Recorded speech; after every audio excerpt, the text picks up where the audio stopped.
guys ano, katatapos lang nila ni Sir Daniel at Coach Manuel mag-triathlon, duathlon training dito sa Seaside MUA. Ayan, ating kapanayaman ng bahagya guys. Kasama si team leader Joel Carpio. Alright? Ayan sir, go ahead sir.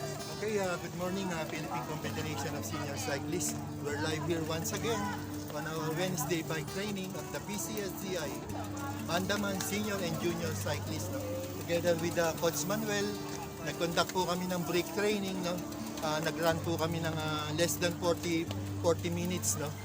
As part of the conditioning run, preparation po para sa mga duathlon training ng ating mga kabataan. Nandito po ang ating team leader na si Sir Joel Carpio, no? Na isa po siyang ambassador sa PCSCI. Sir Joel, konting pahayag lang po at maraming salamat. Nandito yung mga junior natin. Good morning. Once again, ako nga pala si Joel, team lead ng PCSCI Junior Mandaman Cycling Team here at MOA. So ngayon, kami po ay nasa training once again, preparation for Tune-Up Race 2024. This Valentine Day, kami ay talagang puspusan pa rin ang training namin. Dire-diretso at lubos kami nagpapasalamat sa ating mga coaches, sa ating mga kasamahan dito sa Junior Mandaman kasi full ang support nila sa atin. Dire-diretso ang ating mga trainings at ngayon dire-diretso pa rin sila naglalaps pa rin sila until mamaya 8 AM. So tayo po ay laging merong training every Wednesday, Friday and Saturday, ganun din sa Sunday. Together with our coach, Coach Daniel Spidiamio, and also our Ironman, Sir Coach Manuel. At sa lahat din ng mga bumubuo ng PCSCI Junior and Senior Mandaman Cycling Team. Kami po ay nagpapasalamat. Ganun din sa atin pong vlogger Jules Hussein, The Adventurer. So salamat po, laging full of support sa atin pong Ganun din si Sir Wilfredo or Yaskal. So subscribe at saka i-like nyo ang kanilang page dahil mapapanood nyo kami doon live. Yeah. Ganun din sa ating mga sponsor ng mga juniors. Salamat sa inyo sa patuloy na pagsuporta sa ating pong mga juniors. Kasi yung mga support ng mga sponsors natin talaga nag-encourage sa mga kabataan para magpatuloy. For example, yung jersey na laging full support sila sa atin.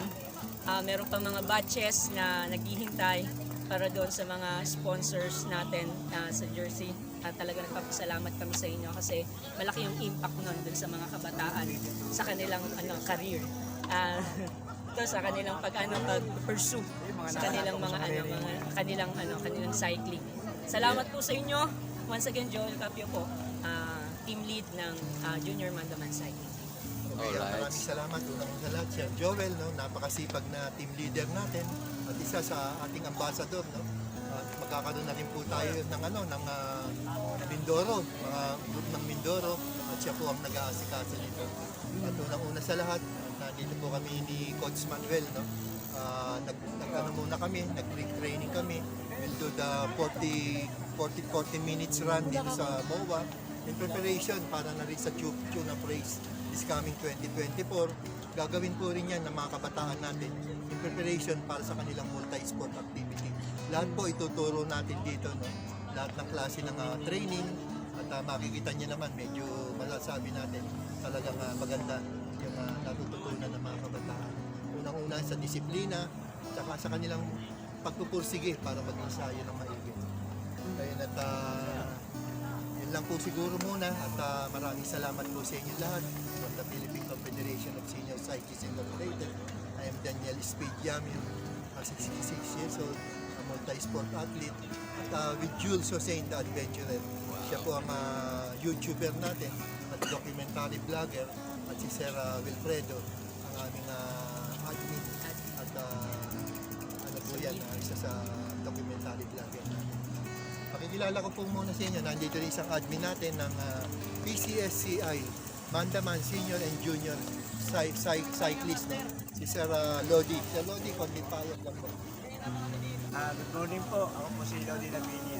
Maraming salamat po. At dito pa rin kami sa pagbabay. Dito pa rin kami sa mga kukunan ng mga pagbabay. Maraming salamat po at shoutout po sa lahat ng mandaman sa PCSCI, sa lahat ng mga pupunta ng mga nagbabay dyan. Shoutout po sa lahat. Maraming salamat po. Yun na, maraming salamat Sir Lodi, no? Sila po yung bumubuo ng mga senior natin, senior mandaman dito sa MOA. Kanya po siguro, magpo-pull down po muna kami ni Sir Manuel, at saka itutuloy po namin yung kung ano man ang mga activities namin. At saka announcement po nga pala, no, this coming Saturday po yan, magkakaroon po ulit kami ng mga warm-up exercises, laps training. Siguro tingnan natin kung makakapag time trial tayo sa Jokno Bolivar. Yun lang po. Maraming salamat po sa inyo lahat. To God be the glory. We ride as one. Mabuhay po ang PCSCI. Alright.